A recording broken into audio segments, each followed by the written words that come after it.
You know that feeling, right? You finish a chapter, or maybe even a whole book, and you realize you have absolutely no idea what you just read. Yeah, we've all been there. But today, we're going to fix that. I'm going to show you a simple trick that will completely transform you from a passive reader into an active co-creator of every story you touch. Let's get right into it. So let me ask you this. Have you ever been so lost in a book that you felt like you were right there with the characters?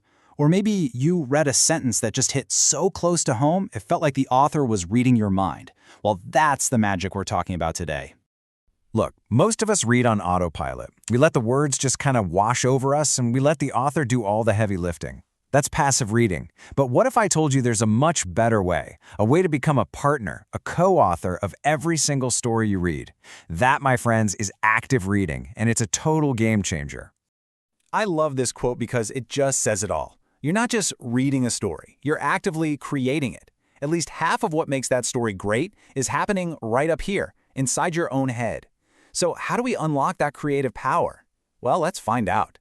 The secret sauce, the one big trick, is something called text connections. It sounds a little formal, but it's a super simple and incredibly powerful way to unlock a whole new dimension of reading.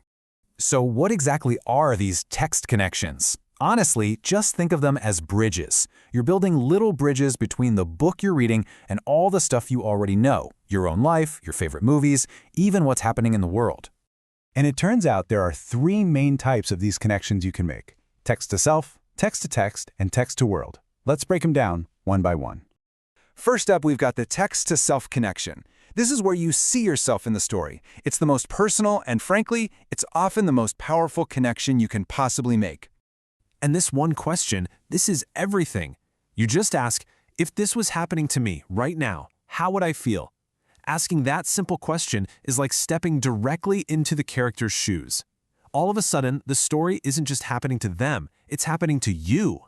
So here's the game plan. It's so easy. Just pause for a second while you're reading. Ask yourself, hey, have I ever felt this way? Or, is this character anything like me? It's in those little moments of reflection that the story really comes to life. Okay, next up is the text-to-text connection. This is where you start connecting the dots between the story you're reading now and literally every other story you've ever loved. You just ask yourself, does this remind me of any other stories? And I'm not just talking about books. I mean, think about movies, TV shows, songs, even that article you scrolled past this morning. It's all part of this huge interconnected web of stories. And here's how you do it. Same thing. Just pause. Ask yourself, does this haunted house feel like the one from that horror movie I love? Or is this love story kind of like that song I have on repeat? You see? Every connection you make just adds another rich layer to the story. And last but definitely not least, we have the text-to-world connection. This is where you link the story to the world all around you, to what's happening right here, right now. Now, this question is a big one.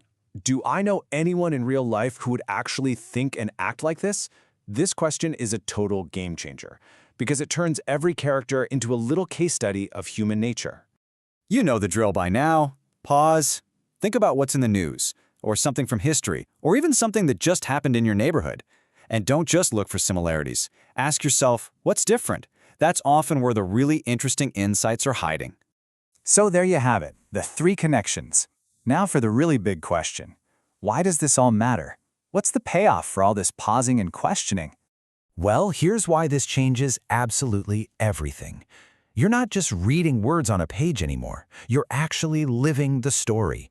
It makes reading way more enjoyable for sure, but it also helps you understand difficult texts, the world, the people in it, and maybe most importantly, yourself. You know, just by watching this, you've already made the switch. You're not a passive reader anymore. You are an active participant, a co-creator of every story you read from now on. So the next time you pick up a book, don't just read it. Connect with it. The only question left is, what connection will you make first?